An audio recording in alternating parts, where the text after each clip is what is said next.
క్రీస్తునందున్న పరిశుద్ధులందరికీ ప్రభువైన క్రీస్తు నామంలో శుభాభివందనాలు.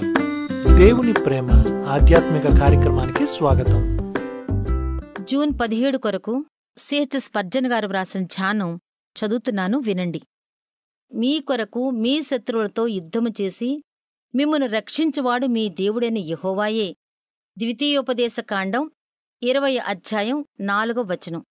దేవుడు మన పక్షంగా యుద్ధం చేయటానికి మనుషులలో మనకెవ్వరూ శత్రువులు లేరు. మనం పోరాడాల్సింది మానవ మాతృలతో కాదుగాని దురాత్మల సమూహాలతో మనం పోరాడవలసి ఉంది. మనం సాతానుతో యుద్ధం చేస్తున్నాం.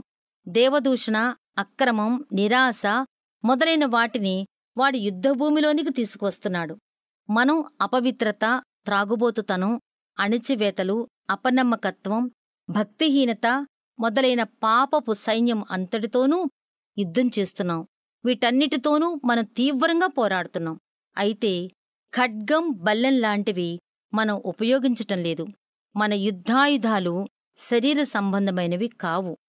మన దేవుడైన యెహోవా ప్రతి విధమైన దుష్టత్వాన్ని అసహించుకుంటాడు.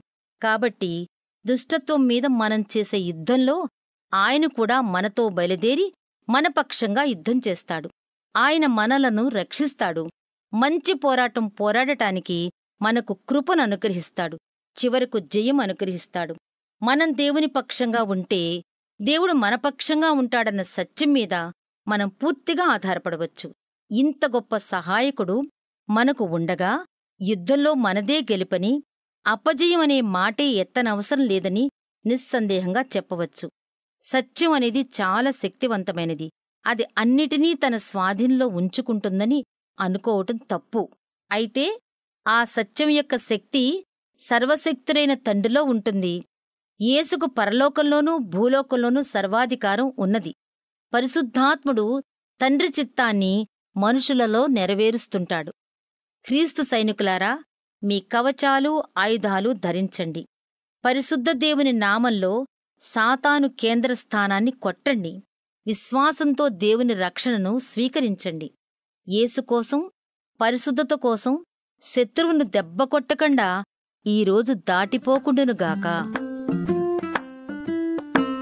దేవుని ప్రేమ ఆధ్యాత్మిక కార్యక్రమాన్ని చివరి వరకు వీక్షించిన శ్రోతలందరికీ మా హృదయపూర్వక వందనాలు. తిరిగి మరలా రేపటి ఉదయకాల సమయంలో కలుసుకుందాం. అంతవరకు సెలవు. May God bless you. దేవుడు మిమ్మల్ని అందరినీ దీవించును గాక. ఆమెన్.